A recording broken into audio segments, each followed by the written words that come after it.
এতুন লাগছে তোরাইতে কোন সময় তাই বই রইছি। এত ইমার্জেন্সি ডাকলি কোনো সমস্যা হয়েছে নাকি? আরে না, এবার তো এলাকার সবচেয়ে বড় গরু কিনছি, এটাই তো করে দেয়তাম লয়ে গেলাম বলে।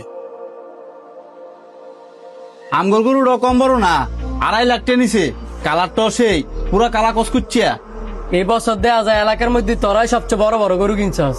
কিনতাম না, প্রতি বছর তো এলাকার মধ্যে কুরবানি গরু লয়ে প্রতিযোগিতা চলে, কেডা কত বড় গরু কিনতারে।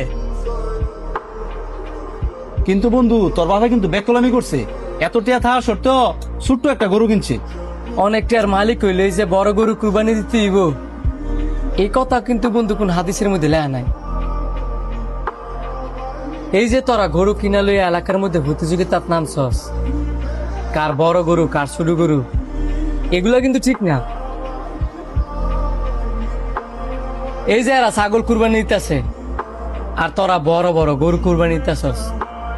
এখন তোরা বড় বড় গরু কুরবানি দিতেছিস দেখে কি বেশি সব পাবি, আর ছাগল কুরবানি দিতেছে দেখে কি কম সব পাইবো?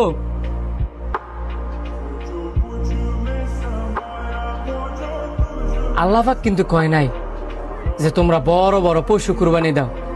আল্লাহ পাক কইছে সুন্দর এবং সুস্থ পশু সঠিক নিয়মে আল্লাহর রাস্তায় কুরবানি দাও।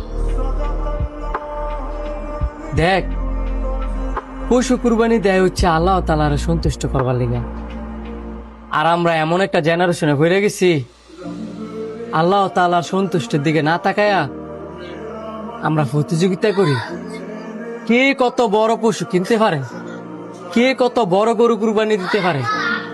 এই লোক দেখানো কুরবানি দুনিয়াতে সীমাবদ্ধ, আল্লাহ তাআলার দরবারে কবুল হবে না।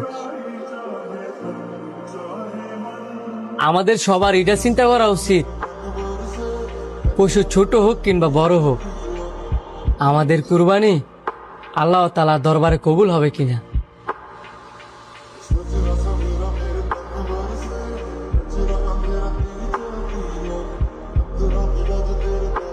আমার কথা কিন্তু আবার মন খারাপ করিস না।